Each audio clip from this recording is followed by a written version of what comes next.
Bueno, bigarren puntua hartuko dugu, eta orain ja zuetaz eta gutaz hitz egingo dugu, hizkuntza normalkuntza arduradun teknikoak. Ea ze profila daukagu, ea zer nolako ezaugarriak izan behar dituen pertsona hori, nolako prestakuntza.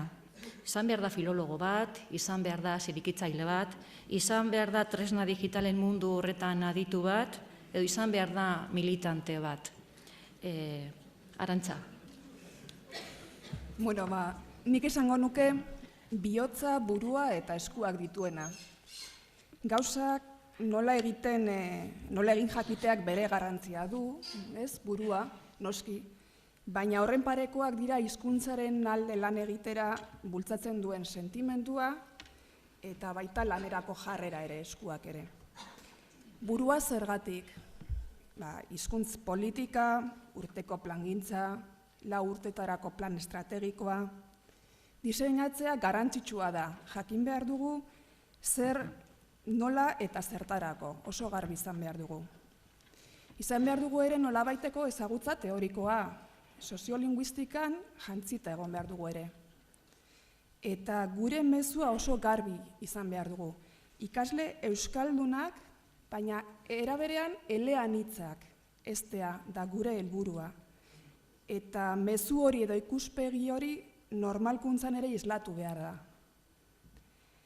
Bihotza, hori guztian martxa jarri ahal izateko, nolabaiteko beharra edo nahia sentitu behar da.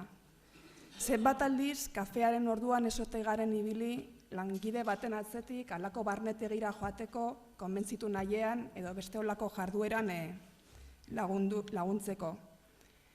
Askotan, plan zehatzik edo ondo diseinatutako planik izan gabe, zuzenean borondate hutsez aritzen gara lanean.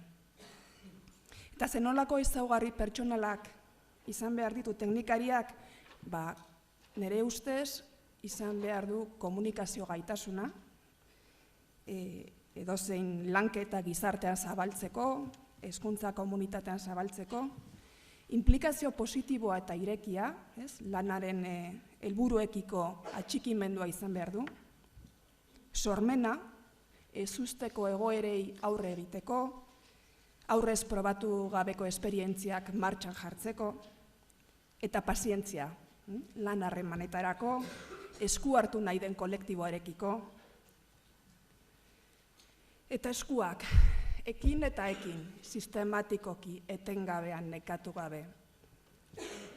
Gaitasun teknikoa ere izan behar da, bileren dinamizazioa, bakoitzaren lanaren antolaketa, jakin behar da egiten. Baina zer da ekitea, aktibo egotea, gogotsu, langile izatea, eraginkorra izatea. Agian laburtzeko katxiporretako kuadriak esaten duen bezala, sentitu, pentsatu eta ekin denok elkarrekin.